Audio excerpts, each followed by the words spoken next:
ওই নবী দুনিয়ার থেকে চলে যেতেছেন, ফ্যামিলির জন্য চোখে পানি না। মালাকুল জিবরিল জিজ্ঞাসা করছে চোখে পানি কেন? বলছে ফামান লিবাদিলি উম্মতি, আমার পরে আমার উম্মতকে কে বুকে রাখবে, কে রাখবে? জাহান্নামের আওয়াজ, জাহান্নাম বলবে হাল মিন মাজিদ, হাল মিন মাজিদ। ও আল্লাহ, গুনাহগার গুলো কই? গুনাহগার গুলো আমার পেটের মধ্যে দাও। আমি আল্লাহর কাছে আবদার করবে, আল্লাহ বলবে রে ও জাহান্নাম একটু অপেক্ষা কর, আমি আল্লাহ বিচারটা শেষ করিয়া নেই। বিচারটা শেষ করার পরে এরপরে তোর কাছে গুনাহগার গুলো পাঠায় দিব। জাহান্নাম থামতে রাজি না। আল্লাহ তাআলা বলেন ও জাহান্নামের শিকল দিয়া ধরে রাখ, জাহান্নামকে শিকল দিয়া বেঁধে রাখ। ৭০,০০০ রহমতের ফেরেশতারা জাহান্নামটাকে বেঁধে ধরে রাখতে পারে না। আমার নবী সিজদায় পড়ে কাঁদেন, ও আল্লাহ জাহান্নামের ভিড়াও ভিড়াও, আমার একটা উম্মত যেন জাহান্নামে না যায়। জাহান্নামের ভয় আমার নবী সিজদায় পড়ে কান্না শুরু করবেন। আল্লাহ বলেন ও নবী আপনি একটুও কাঁদবেন না, আপনার উম্মতের জাহান্নামে আমি আল্লাহ দিব না। আল্লাহ কুদরতের হাতে একটু পানি দিয়া ফেরেশতাকে বলবে জাহান্নামের গায়ে ছিটায়া দাও। আল্লাহর দাও কুদরতের হাতের পানি জাহান্নামের গায়ে ছিটায় দেওয়া মাত্র জাহান্নাম পেছন দিকে দৌড়াবে। ফেরেশতারা বলবেন ওরে মালিক, শিকল দিয়া যেই জাহান্নামের ধরে রাখতে পারি না, একটু সামান্য পানি দেওয়া মাত্র জাহান্নাম পেছনে চলে গেল। এটা কেমন বরকতের পানি? এটা কি জমজমের পানি নাকি কাউসারের পানি নাকি আবে হায়াতের পানি? আল্লাহ বলবেন এটা তো কাউসারের পানিও না, জমজমের পানিও না, এই পানি হলো আমার গুনাহগার বান্দার চোখের পানি। আমার গুনাহগার বান্দা নবীর উম্মতেরা ঘুমায় নাই, গুনার ভয়ে জাহান্নামের ভয়ে চোখের পানি ছেড়ে কান্না করে। গিরিশচন্দ্র সেন, এ লোকটার বাড়ি নরসিংদী। এ বেটা হিন্দু আমাদের চাইতে ও কোরআন বেশি পড়েছে, বেশি বুঝেছে, বেশি লিখেছে। কারণ কোরআনে কারিমের শুধু বাংলা অনুবাদ করে নাই, ও তাফসির পর্যন্ত। তো বলেন তো একটা লোক যদি তাফসির লিখতে চায় কোরআন থেকে, কত বড় জ্ঞানী হওয়া লাগে অন্তত কোরআনের ব্যাপারে। এক একটা শব্দের কত অর্থ জানা লাগে। তারপরে তো একটা শব্দের একটা অর্থ আপনি মুখস্থ করেছেন, তাফসির করতে পারবেন। দরবা মানে মারা। দরবা মানে কি বলেন বলেন? এই যে আঘাত করা, মারা বলে, এই একটা অর্থ আপনি জানেন। কিন্তু দরবা মানে শুধু মারা না, দরবা মানে দৃষ্টান্ত দেওয়া, দরবা মানে সফর করা। এরকম ৩৩টা অর্থ আছে এক একটা শব্দের প্রায়। কোনো শব্দের ৯৯টা পর্যন্ত অর্থ আছে, আপনি জানেন হয়তো একটা। বাকি দরবা মানে এমন জায়গা আল্লাহ দিয়েছেন সেখানে মারা না, সেখানে উদাহরণ দেওয়া, দৃষ্টান্ত দেওয়া অর্থে আল্লাহ দিয়েছেন। আপনি মারা অর্থে দিলেন, আপনারও ইমান থাকবে না। তাফসির করা তো দূরের কথা।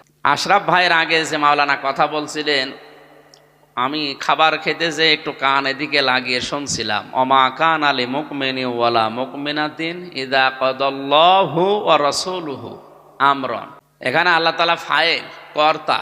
আল্লাহ তাআলা বলেন আমি এবং আমার রসুল কোনো বিষয়ে যদি সিদ্ধান্ত দেই, আর কোনো ইমানদার নারী পুরুষ যদি ওইটা না মানে, তাহলে সে আর ইমানদার থাকে না। আরবিতে যেটা বললাম তার বাংলা অর্থ ছিল এইটা, কিন্তু উনি আরবিটা হয়তো মনের খেয়ালে বা অন্য খেয়ালে পড়ে ফেলেছিলেন। ওমা কান আলী মুকমিনি ওয়ালা মুকমিনাতিন ইদা কদাল্লাহা ওয়া রাসূলুহু, মানে অর্থ পুরা পাল্টিয়ে গেছে। এমনকি যদি কেউ বিশ্বাস নিয়ে এটা পড়ে, তার ইমানও চলে যাবে। ইজা কদাল্লাহু, আল্লাহ নিজে ফাইল, এখানে কর্তা। আল্লাহ নিজে সিদ্ধান্ত দেন, রায় দেন। রায় দেওয়ার মালিক একমাত্র আল্লাহ। কে? ফায়সাল্লা করার মালিক কে?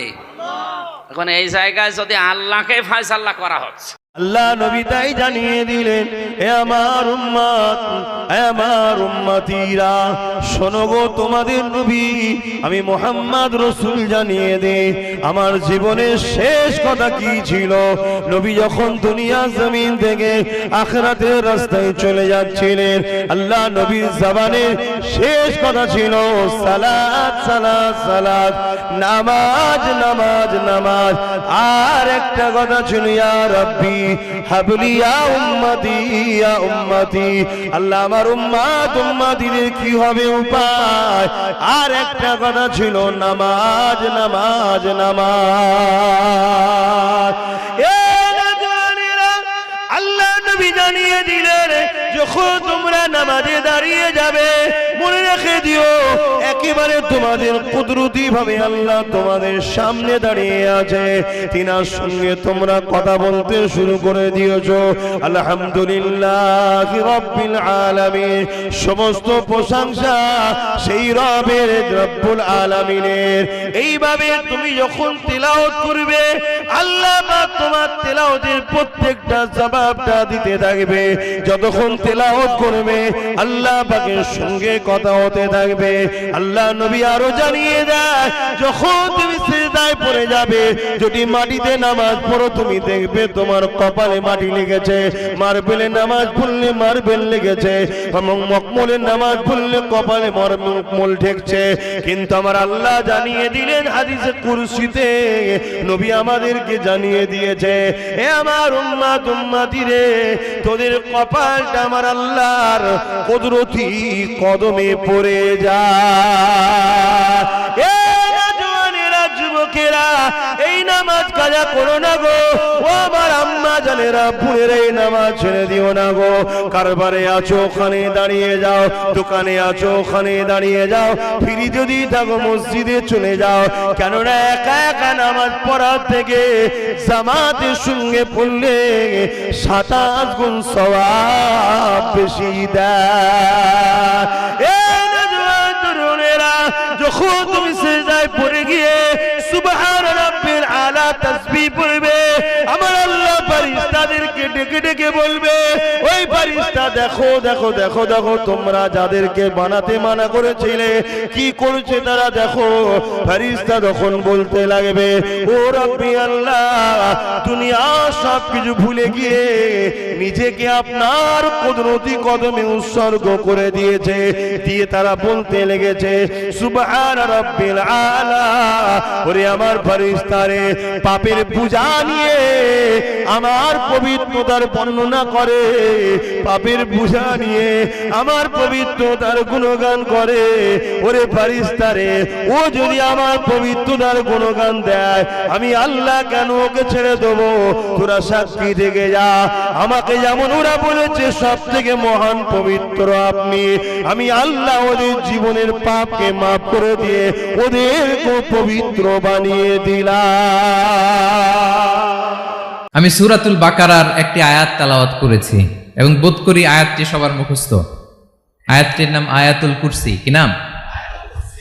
255 নম্বর আয়াত, সূরাতুল বাকারা, আয়াত নাম্বার 200, সবাই বলুন 255 নম্বর আয়াত। মুখস্থ আছে সবার? পড়েন তো, পড়েন। এটা আয়াতুল কুরসি। এটা কোরআনের সবচাইতে দামি আয়াত। 6236টা আয়াতের মধ্যে থেকে সবচাইতে দামি আয়াত এটা। আযম আয়া ফিল কুরআনিল কারীম, আল্লাহর কোরআনের সবচাইতে দামি আয়াত, the greatest verse in the Quran. Ubai ibn Kab রাদিয়াল্লাহু তাআলা আনহুকে বিষ্ণু সাল্লাল্লাহু আলাইহি ওয়াসাল্লাম জিজ্ঞেস করলেন, উবাই বলো তো কোরআনের কোন আয়াতটা সবচেয়ে সেরা?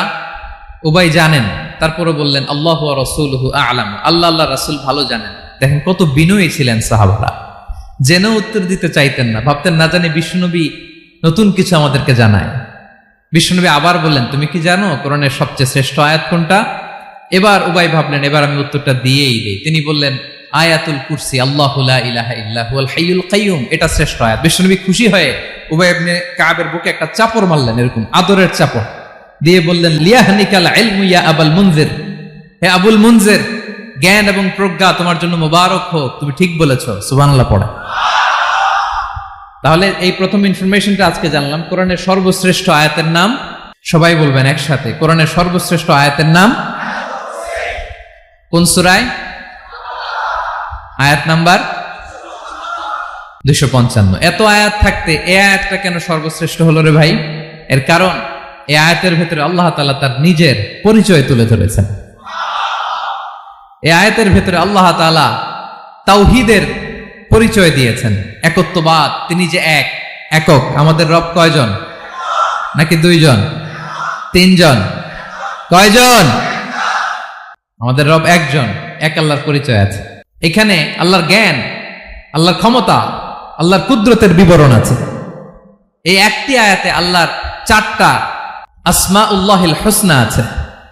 আল্লাহর 4টা সুন্দর সুন্দর নাম, আল হাই, আল কাইয়ুম, সবশেষে আছে আল আলী, আল আযীম। মোট কয়টা?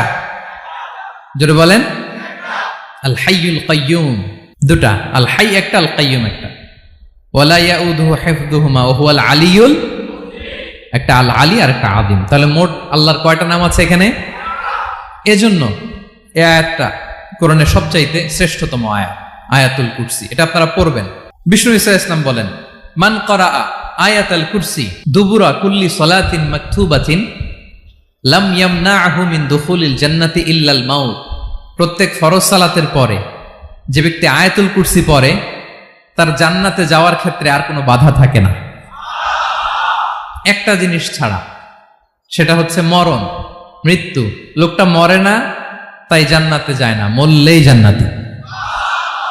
প্রত্যেক ফরজ সালাতের পরে যদি কেউ আয়াতুল কুরসি পড়ে তার জান্নাতে যাওয়া কেউ ঠেকাতে পারবে না, কোনো বাধা নাই। একটা বাধা আছে, সেটা কি? মরে না। না মরলে জান্নাতে যেতে পারবেন? মরলেই। তাহলে কত ফজিলতপূর্ণ আয়াত বলেন। বাতুপা হাতের আমার কলেজের টুকরা ভাইয়েরা, প্রত্যেক ফরজ নামাজের পরে এটা পড়বেন ইনশাআল্লাহ। বলেন সবাই, প্রত্যেক ফরজ সালাতের পরে এই আয়াতুল কুরসি পড়বেন। নবীজি বলেন, কিয়ামতের ময়দানে আল্লাহ একটা ঘোষণা করবেন, মান কানা ইয়াবুদু শাইআ ফালইয়াত্তাবি'। ঘোষণাটা কঠিন এক ঘোষণা। কিয়ামতের ময়দানে আল্লাহ বলবে, দুনিয়ার মধ্যে যে যার ইবাদত করতা, আজকে সে তার কাছে যাও, আমার কাছে থাকবা না। যাও, তোমরা দুনিয়াতে যে যারে খোদা মানতা ওই খোদার কাছে যাও। নবীজি বলেন, ফায়াত্তাবিউ মান কানা ইয়াবুদুশ শামস ওয়া ইয়াত্তাবিউ মান কানা ইয়াবুদুল কমার ওয়া ইয়াত্তাবিউ মান কানা ইয়াবুদুত তাওয়াগীত। সাল্লাল্লাহু আলাইহি ওয়াসাল্লাম। যে সূর্যের পূজা করত সূর্যের কাছে, চন্দ্রের পূজা করত চন্দ্রের কাছে, দেব দেবীর পূজা করত তাদের কাছে। আল্লাহ বলবে, হ্যাঁ তাদেরকে খোদা মানতা, যাও তাদের কাছে। তো যাবে। ওয়া তাবকা হাযিহিল উম্মাহ ফিহা মুনাফিকুহা। এই উম্মত বাকি থাকবে, কিছু মুনাফিক থাকবে তাদের মাঝে। মুনাফিক থাকলে এটা সুন্দর জিনিস দিয়ে ধ্যান দিতে, সমস্যা নেই, দিয়ে দেন। আচ্ছা দেখাই, আমি দেখাই, দেখেন কোরআনটা এইভাবে থাকবে, ওইভাবে থাকলে আমার পায়ের নিচ হয়ে যায়। আচ্ছা এই দেখেন, এটা হলো কিয়ামতের ময়দান, এটা হলো জান্নাত, আর ওই মাঝখানে জাহান্নাম। বুঝছেন? ওই মাঝখানে জাহান্নাম, কিয়ামতের মাঠ জান্নাত, মাঝখানে জাহান্নাম। রাসূলুল্লাহ সাল্লাল্লাহু আলাইহি সাল্লাম বলেন, ইউদরাবু জিসরু জাহান্নাম। এই কিয়ামতের মাঠ থেকে জান্নাত পর্যন্ত জাহান্নামের উপর দিয়ে আল্লাহ একটা পুল স্থাপন করবেন, আর এটাকেই বলা হয় পুল সিরাত।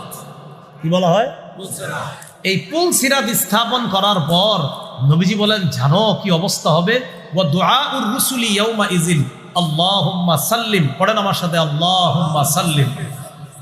ভাই সেদিন সব রসুলরা ওই পুল সিরাতের উপরের কাঁটা দেখা সবাই বলবে, আল্লাহ বাঁচাও, আল্লাহ বাঁচাও। রসুলরা বলবে, আমার আপনার কি অবস্থা হবে? নবীরা বলবে, আল্লাহ বাঁচান, আল্লাহ বাঁচান। আমাদের নবীজি বলেন, ফাকুলু আউওয়ালা মা ইউজিজু। আমি সর্বপ্রথম এই পুল পাড়ি দিয়ে জান্নাতে যাব। বিহি কালালিন মিসলু সাউকিস সাদান। পুলের উপর কাঁটা থাকবে সাদান গাছের কাঁটার মতো। সাহাবীদেরকে নবী বললেন, আমার আইতুম শাওকাস সাদান, তোমরা কি সাদান গাছের কাঁটা দেখো নাই? সাহাবীরা বলেন, হুজুর দেখছি আমরা। আল্লাহ নবী বলেন, ওই পুলের উপর যে কাঁটাগুলা থাকবে, এই কাঁটাগুলা সাদান গাছের কাঁটার মতো। গায়রা আন্নাহা লা ইয়ালামু কদরা ইযামিহা ইল্লাল্লাহ। এই কাঁটাগুলা কত বড় হবে এটা আল্লাহ ছাড়া কেউ জানে না, এত বড় হবে কাঁটাগুলো। ফাতাখতাফুন নাসা বিআমালিহিম, মানুষগুলা পুলের উপর দিয়ে রওনা করবে, মুনাফিকরাও রওনা করবে, কাঁটাগুলা মুনাফিকদেরকে বিদ্ধ করবে, জাহান্নামের মধ্যে ফেলে দিবে। নবীজি বলেন মিনহুমুল মুবাকু বিআমালিহি, কেউ কেউ তাদের আমলের কারণে ধ্বংস হবে। ওয়া মিনহুমুল মুখারদাল বিআমালি, কারো কারো সরিষার দানা পরিমাণ ভালো কর্ম আর বিশুদ্ধ আকীদার কারণে কোন মতে ওই লোকটা জান্নাতের মেহমান হয়ে যাবে। আমার সামনে একটি কিতাব আছে, দেখতে পাচ্ছেন, আপনারা দেখতে পাচ্ছেন? হ্যাঁ, এটি হলো পৃথিবীর শ্রেষ্ঠ কিতাব। এই কিতাবকে আপনারা পৃথিবীর শ্রেষ্ঠ কিতাব বলে মানেন? জোরে বলুন। আপনি মুসলিম বলে বললেন, আপনি মুসলিম বলে কিতাবটাকে শ্রেষ্ঠ বললেন, একজন অমুসলিম কেন এই কিতাবকে শ্রেষ্ঠ বলতে যাবে? স্বাভাবিক। তাহলে একজন অমুসলিমের মুখ থেকে শ্রেষ্ঠ বলাতে গেলে তাহলে কি হবে? সময়ের পরীক্ষায় পাশ করতে হবে। আমার কথা বুঝতে পারছেন আপনারা? চলুন এবার দেখে নিই। আমি পেশাগত দিক থেকে বর্তমানে একজন উচ্চ মাধ্যমিক হাই মাদ্রাসার শিক্ষক, কলেজ এবং ইউনিভার্সিটির ছেলে মেয়েও পড়াই। কাজে কাজে আমাকে একজন ছাত্র বলতে পারেন এখন, কারণ পিএইচডি বা ডক্টরেট করতে গেলে কন্টিনিউ পড়াশোনা করতে হয়। তো আমি হলাম বর্তমানে 5টা ধর্মগ্রন্থের ছাত্র। তাওরাতের একজন ছাত্র, তাওরাত যেটা মুসা নবীর উপরে নাজিল হয়েছে, তাওরাতের একজন ছাত্র। ইনজিলের একজন ছাত্র, যেটা ঈসা নবীর প্রতি নাজিল হয়েছে। ও দুটো ভাগ করেছে খ্রিস্টানরা, ওল্ড টেস্টামেন্ট, নিউ টেস্টামেন্ট। জবুরের একজন ছাত্র, যেটা দাউদ নবীর প্রতি অবতীর্ণ হয়েছে। গীতার একজন ছাত্র, ভগবত গীতা, শ্রীমতী ভগবত গীতা, ওরও একজন ছাত্র। আর কোরআনের একজন ছাত্র। এই 5টা ধর্মগ্রন্থের একজন ছাত্র হিসাবে আপনাদের সঙ্গে একটু টু দি পয়েন্টের উপরে দুটো আলোচনা করলেই বুঝতে পারবেন কোরআন কেন পৃথিবীর শ্রেষ্ঠ কিতাব। আগে এটা জেনে নিন, তারপর তার বাণী নিয়ে আলোচনা করব, আর তার উপরে যে কোরআনটা যার উপরে এসেছে তার কথা বলবো। পৃথিবীতে কয়েক কটা পাপ আছে আমরা খুব ঘৃণা করি। 1 নম্বর হলো কি? জিনা, ব্যভিচার, তাই তো নাকি? আচ্ছা, ব্যভিচার করা ভালো না খারাপ? খারাপ জিনিস। যে ব্যভিচার করে তাকে ভালো লোক বলবো না, নিশ্চয়ই খারাপ লোকই বলবো। প্রত্যেক ধর্মগ্রন্থে লেখা আছে ব্যভিচার করা মহাপাপ, ব্যভিচার করিও না, ইত্যাদি ইত্যাদি। ইভেন কোরআনেও লেখা আছে ব্যভিচার করিও না, ব্যভিচার করা খারাপ। দলিলটা কোথায় আছে বলে দিচ্ছি। 15 নম্বর পারা 4 নম্বর পৃষ্ঠা 2 নম্বর লাইন, সূরার নাম সূরা বানী ইসরাঈল, আল কোরআন। লা তাকরাবুজ জিনা, ব্যভিচার করা তো দূরের কথা, ব্যভিচারের ধারে বাড়ে যেও না। ইন্নাহু কানা ফাহিশা, এটা খুব নোংরা কাজ। ওয়াসা আসাবিলা, খুব বাজে রাস্তা। যদি কেউ ব্যভিচার করে তার শাস্তি কি? অ্যাকর্ডিং টু ইসলামিক ল বলছে, যেহেতু আমি ইসলামিক ল এবং ইন্ডিয়ান ল দুটো ল নিয়েও টুকটাক পড়াশোনা করি, তো সেজন্য আপনাদের বলে দিচ্ছি। অ্যাকর্ডিং টু ইসলামিক ল বলছে, ব্যভিচার যদি কেউ করে, নো কনসিডার, নো কনসেশন, কোনো দয়া মায়া চলবে না, যে কোয়ালিটির কোয়ান্টিটির মানুষ হোক না কেন। কোরআন বলছে 18 নম্বর পারা 9 নম্বর পৃষ্ঠা 4 নম্বর লাইন, সূরার নাম সূরা নূর, আল কোরআন। আয-যানিয়াতু ওয়াজ-যানি ফাজলিদু কুল্লা ওয়াহিদিন মিনহুমা মিয়াতা জালদা, 100টা বেত মারা হবে তাকে। এটা হলো কোরআনের সংবিধান। আর অন্যান্য ধর্মগ্রন্থে কি লেখা আছে? অন্যান্য ধর্মগ্রন্থে লেখা আছে যে ব্যভিচার করা মহাপাপ, এটা করিও না। পার্থক্য এখানেই হয়ে গেল। তাহলে কোরআন এমন এক কিতাব, সমস্যার সমাধান দেওয়ার কিতাব। জোরে বলুন সুবহানাল্লাহ। এমন একটা সমাধান দেওয়া আছে যেটা শোনার পরে একজন ব্যভিচার বা ধর্ষণ করার আগে 3 ঘটি পানি খেয়ে নেবে। কিছু বুঝতে পারছেন? 1 নম্বর। 2 নম্বর এক্সাম্পল দিচ্ছি। কোরআন যে শ্রেষ্ঠ কিতাব, চুরি করা মহাপাপ আপনারা জানেন নিশ্চয়ই, তাই তো নাকি? আরে বলুন না। হ্যাঁ হ্যাঁ। আচ্ছা, যে চুরি করে তাকে খারাপ লোক বলেন তো নিশ্চয়ই? হ্যাঁ হ্যাঁ। তা মিড ডে মিলের চালগুলো চুরি করলে খারাপ লোক বলেন না তো? এই তো নয়। বিডিও অফিসার করলো কি? বিডিও অফিসার করলো কি? গ্রামের গরিবদেরকে সব মালগুলো মেরে দিল, তাকে খারাপ লোক তো বলেন না? ও, পাওয়ার আছে না? পাওয়ার না, কাপনের কোনো পকেট নেই, আর আল্লাহর কাছে পাওয়ারের কোনো দাম নেই। এটা মনে রাখবেন, আল্লাহর কাছে পাওয়ারের কোনো দাম নেই। আল্লাহ নিজেই বলছেন অখুলিকাল ইনসানু দাঈফা, পারা নাম্বার 5 পৃষ্ঠা নাম্বার 1 লাইন নাম্বার 15, সূরার নাম সূরা নিসা। আমি মানুষকে দুর্বল করে তৈরি করেছি। মায়ের পেট থেকে যেদিন এসেছিলাম, হাইটটা ছিল 1.5 ফুট, ওয়েট ছিল 3.5 থেকে 4 কিলো। তখন তো বলিনি হ্যাঁ সে লড়ঙ্গা, ওয়া সে লড়ঙ্গা। আল্লাহ বলছে তোর একটু ক্ষমতা দিয়েছি, বয়সটা এখন 25, গরম দেখাচ্ছিস, 50টা পার হোক, পৃথিবীতে একটা রোগ আছে তার নাম মিস্টার সুগার, ভেতরে ঢুকিয়ে দেবো, কখন মাল বেরোচ্ছে বুঝতেই পারবি না। বাস্তব কথা। এই জন্য আল্লাহ বলছেন এই পৃথিবীতে কোনোদিন অহংকার করে চলাফেরা করিস না, কোনো দিকের অহংকার চলবে না। জ্ঞানের অহংকার কি? জ্ঞানের অহংকার আল্লাহ বলছেন কতটা জ্ঞান অর্জন করেছিস?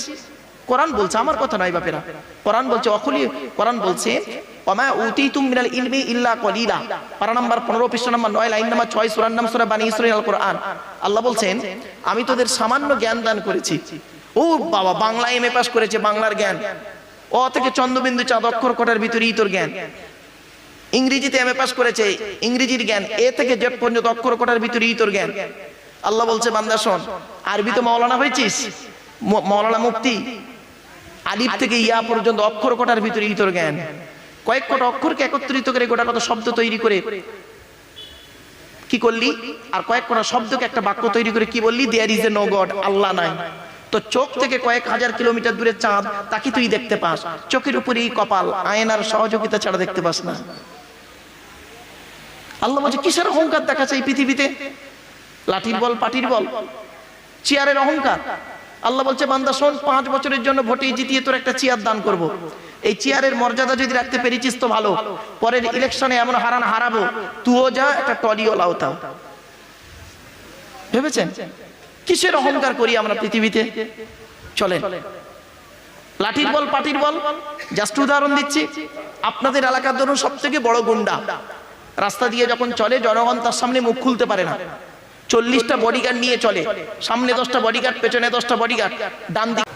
আপনি মুসলিম বলে বললেন, আপনি মুসলিম বলে কেতাবটাকে শ্রেষ্ঠ বললেন, একজন অমুসলিম কেন এই কেতাবকে শ্রেষ্ঠ বলতে যাবে? স্বাভাবিক। তাহলে একজন অমুসলিমের মুখ থেকে শ্রেষ্ঠ বলাতে গেলে তাহলে কি হবে? সময়ের পরীক্ষায় পাশ করতে হবে। আমার কথা বুঝতে পারছেন আপনারা? চলুন এবার দেখে নিই। আমি পেশাগত দিক থেকে বর্তমানে একজন উচ্চ মাধ্যমিক হাই মাদ্রাসার শিক্ষক, কলেজ এবং ইউনিভার্সিটির ছেলে মেয়েও পড়াই। কাজে কাজে আমাকে একজন ছাত্র বলতে পারেন এখন, কারণ পিএইচডি বা ডক্টরেট করতে গেলে কন্টিনিউ পড়াশোনা করতে হয়। তো আমি হলাম বর্তমানে 5টা ধর্মগ্রন্থের ছাত্র, তওরাতের একজন ছাত্র, তওরাত যেটা মুসা নবীর উপরে নাজিল হয়েছে, তওরাতের একজন ছাত্র, ইনজিলের একজন ছাত্র যেটা ঈসা নবীর প্রতি নাজিল হয়েছে। ও দুটো ভাগ করেছে খ্রিস্টানরা, ওল্ড টেস্টামেন্ট, নিউ টেস্টামেন্ট। জবুরের একজন ছাত্র যেটা দাউদ নবীর প্রতি অবতীর্ণ হয়েছে। গীতার একজন ছাত্র, ভগবত গীতা, শ্রীমতী ভগবত গীতা, ওরও একজন ছাত্র, আর কোরআনের একজন ছাত্র। এই 5টা ধর্মগ্রন্থের একজন ছাত্র হিসাবে আপনাদের সঙ্গে একটু টু দি পয়েন্টের উপরে দুটো আলোচনা করলেই বুঝতে পারবেন কোরআন কেন পৃথিবীর শ্রেষ্ঠ কিতাব। আগে এটা জেনে নিন, তারপর তার বাণী নিয়ে আলোচনা করব, আর তার উপরে যে কোরআনটা যার উপরে এসেছে তার কথা বলবো। পৃথিবীতে কয়েক কটা পাপ আছে আমরা খুব ঘৃণা করি। 1 নম্বর হলো কি? জিনা, ব্যভিচার, তাই তো নাকি? আচ্ছা, ব্যভিচার করা ভালো না খারাপ? খারাপ জিনিস। যে ব্যভিচার করে তাকে ভালো লোক বলবো না, নিশ্চয়ই খারাপ লোকই বলবো। কিন্তু দুঃখের বিষয়, হাই কোয়ালিটির লোকেরা যখন ব্যভিচার করে তাদেরকে আমরা খারাপ বলি না। কোন মাস্টার, স্কুলের হেডমাস্টার, আপনার কি বলবো, ম্যাডামের সঙ্গে গন্ডগোল করে বাচ্চা পেটে এসে গেল, স্যার বলে ডাকি তাকে। হসপিটালের বড় সার্জন, ডাক্তার নার্সের সঙ্গে অবৈধ সম্পর্ক করলো, তাকে স্যার বলে ডাকি। গ্রামের একজন প্রধান, উপপ্রধান বলুন, কোন ব্যক্তি মারা গেছে, তার স্ত্রী, বিধবা স্ত্রীকে স্বামীর ডেথ সার্টিফিকেট দেওয়ার জন্য তার সঙ্গে অবৈধ সম্পর্ক করলো, তাকে আমরা সাহেব বলে ডাকি। তার মানে ব্যাপারটা কি জানেন কি দাঁড়ালো? বড় লোকের ছেলেরা যদি কোনো ছেঁড়া কাপড় পরে ওটা হয় ফ্যাশন, আর গরিবের ছেলেরা ছেঁড়া কাপড় পরলে ওটা হয় দারিদ্র। আমি কি বোঝাতে পারছি বাবা আপনাদেরকে? বড় লোকের ধনী ঘরের মেয়ে যদি পালিয়ে যায় কারোর সঙ্গে, আপনারা কি বলেন? বেড়াতে গেছে। আর গরিব ঘরের মেয়ে যদি কারোর সঙ্গে পালিয়ে যান, আপনারা বলেন গ্রামের বদনাম করে দিয়েছে। এই দ্বিচারিতা কেন? চলুন এবারে আসছি। তো ব্যভিচার করা খারাপ কাজ, প্রত্যেক ধর্মগ্রন্থে লেখা আছে ব্যভিচার করা মহাপাপ, ব্যভিচার করিও না, ইত্যাদি ইত্যাদি। ইভেন কোরআনেও লেখা আছে ব্যভিচার করিও না, ব্যভিচার করা খারাপ। ওই দলিলটা কোথায় আছে বলে দিচ্ছি।